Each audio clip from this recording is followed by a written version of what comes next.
Taqra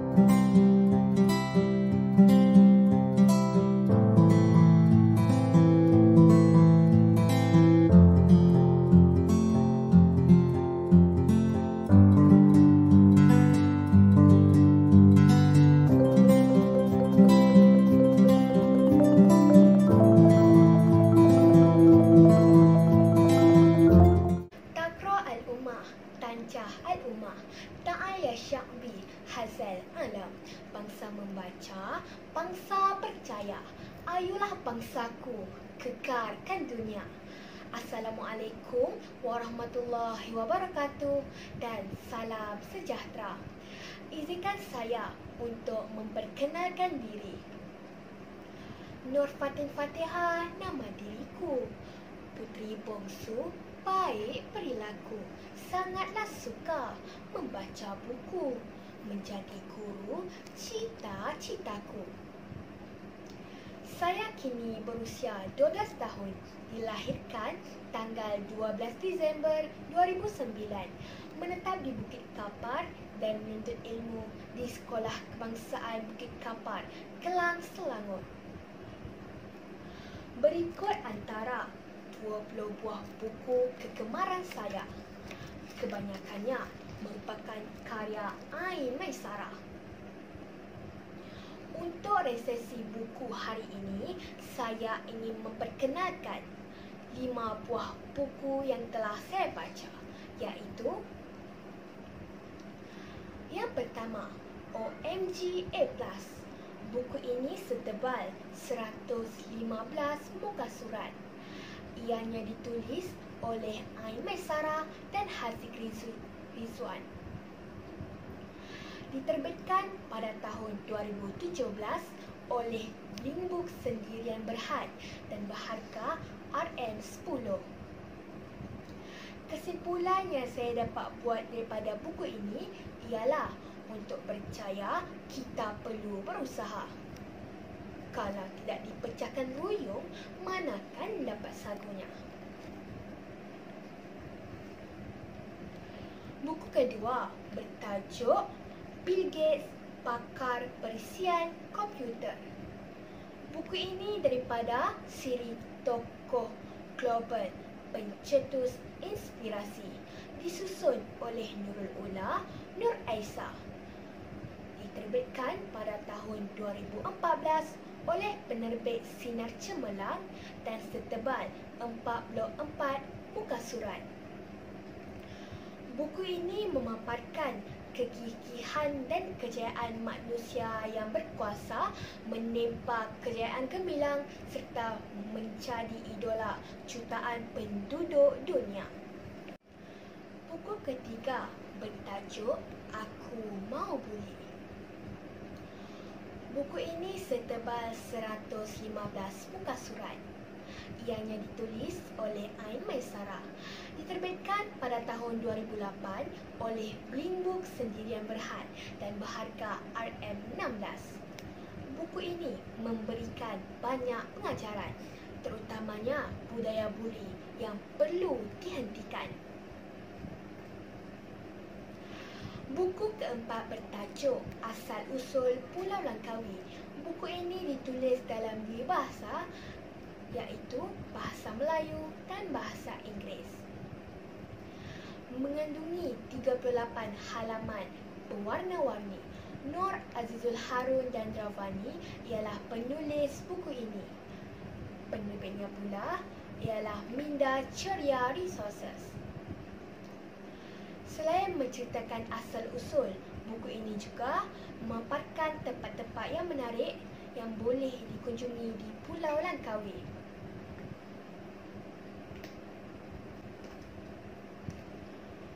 Buku kelima bertajuk Lieutenant Adnan Saidi, Pahlawan Bukit Candu.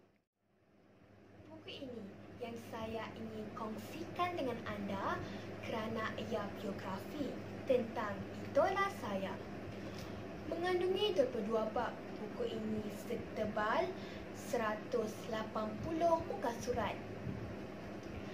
Ianya ditulis oleh Kolonel Ramli Abu Bakar yang menghabiskan masanya beberapa tahun membuat penyelidikan tentang Lieutenant Adnan.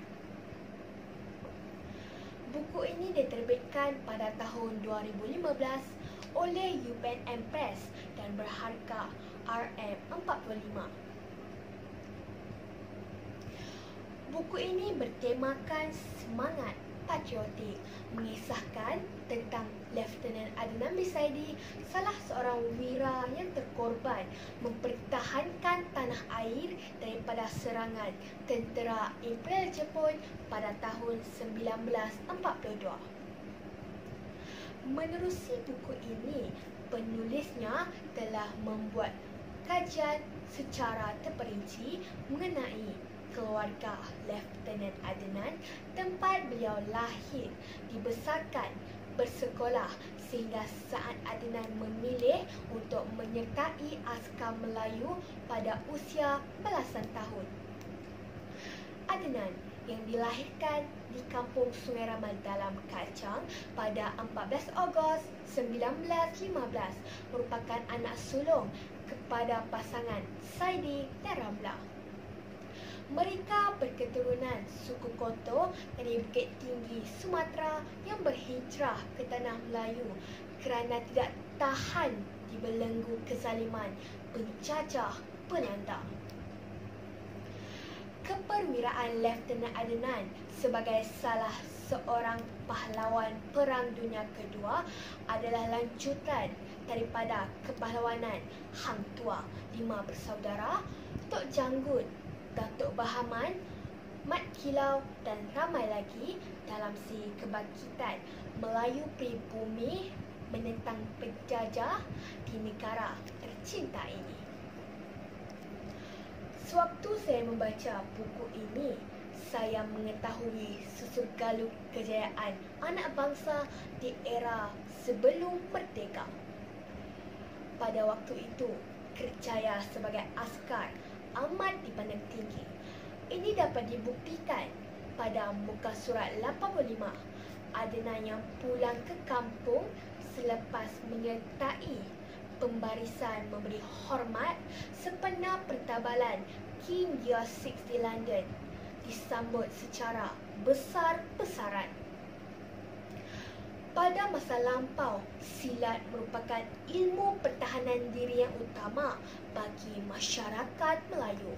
Dikatakan Lieutenant Adnan telah mempelajari silat hingga jurus yang tertinggi, menyebabkan tubuhnya tidak lutut senjata walaupun bajunya bersepai dihujani peluru musuh. Bahagian yang paling menarik adalah saat diceritakan sengitnya pertempuran antara askar Jepun dan askar Melayu di bawah pimpinan Lieutenant Adnan. Bagaimana ketajaman akal Lieutenant Adnan yang dapat mengesan kehadiran tentera Jepun yang menyamar sebagai tentera India. Strategi diatur menyebabkan ramai askar Jepun yang terkorban. Terdapat berbagai versi berkaitan kematian Lieutenant Adnan. Ada yang mengatakan beliau dimasukkan ke dalam guni, digantung di atas pokok dan ditikam sehingga mati. Ada juga pendapat mengatakan disebabkan beliau kebal, pihak Jepun membawanya balik ke Jepun untuk dibuat kajian. Walau bagaimanapun, Allah sahaja yang mengetahuinya dan kematian beliau tetap menjadi legenda. Dari hasil tulisan buku inilah juga lahirnya skrip filem Lieutenant Adnan yang telah diterbitkan oleh Angkatan Tentera Malaysia pada tahun 2000. Filem ini dijulang sebagai filem terbaik dalam Festival Filem Malaysia ke-15. Ini jelas membuktikan bahawa buku ini sangat menarik dan mempunyai nilai yang tersendiri. Saya juga telah membaca novel Lieutenant Adnan Wirabangsa yang ditulis oleh Abdul Latif bin Talib dan diterbitkan oleh Mika Cemerlang Sendirian Berhad pada tahun 2014. Terdapat beberapa perkara yang bercanggah. Contohnya, dalam buku ini menyatakan Lieutenant Adnan bersekolah di sekolah Inggeris, tetapi dalam novel ini diperihalkan pada muka surat 14 Adnan bersekolah di Sekolah Melayu Sungai Ramat sebelum melanjutkan pelajaran ke Sekolah Agama Cenderam. Namun begitu, kedua-dua buku ini jelas memperihalkan keberanian wira ini. Tiada kelemahan yang saya dapati pada buku ini. Cuma saya merasakan jika buku ini diterbitkan dengan versi kulit keras, ia akan nampak lebih menarik. Membaca buku ini membuatkan saya terbuai dengan semangatnya, juga sedih dengan pengakhirannya. Apabila diceritakan bagaimana askar Jepun memperlakukan askar Melayu dengan memenggal kepala mereka. Kisah ini telah menyedarkan saya betapa pentingnya dan tingginya nilai sebuah kemerdekaan. Nyawa menjadi taruhan. Tidak akan ada bangsa lain yang akan mempertahankan negara ini selain kita sendiri. Buku ini pada pandangan saya berjaya membangkitkan semangat patriotisme dan saya merasakan amat wajar kandungan buku ini diserap dalam mata pelajaran sejarah sekolah rendah. Setiap warga tanpa mengira bangsa perlu mengetahui akar umri sejarah. Langkah Kementerian Pendidikan Malaysia mewajibkan calon SPM untuk lulus subjek sejarah adalah amat tepat.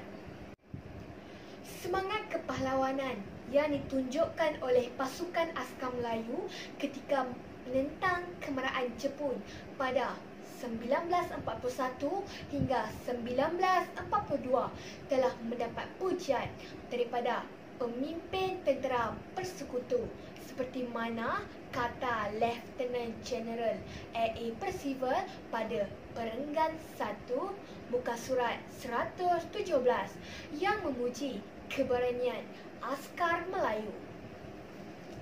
Lieutenant Adnan telah mengukir sejarah hingga menjadi ikon regimen askar Melayu Diraja.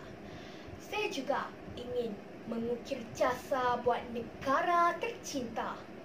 Walaupun kecenderungan saya bukan menjadi tentera, namun jika ada rezeki saya di bidang perguruan, saya berazam untuk mendidik generasi akan datang dengan nilai patriotisme dan jati diri yang kuat sebagaimana Lieutenant Adnan. Saya meminjam keberaniannya untuk membina jati diri saya yang asalnya seorang yang pemalu untuk berani bersuara memberi pendapat. Saya pinjam semangatnya untuk saya tidak mudah mengalah apabila melakukan sesuatu perkara.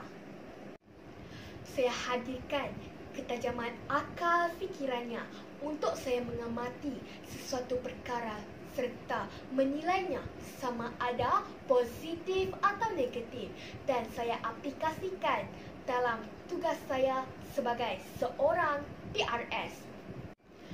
Beliau bijak merancang strategi perang dengan memikirkan pelbagai implikasi. Saya juga perlu bijak merancang masa depan saya untuk saya percaya dalam kehidupan saya.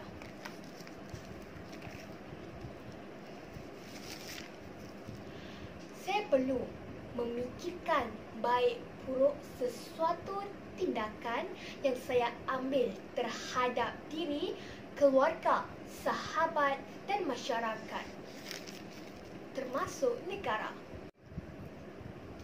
Lieutenant Adnan mengharapkan semangat juang yang dirintis oleh mereka akan menjadi contoh tauladan kepada generasi akan datang.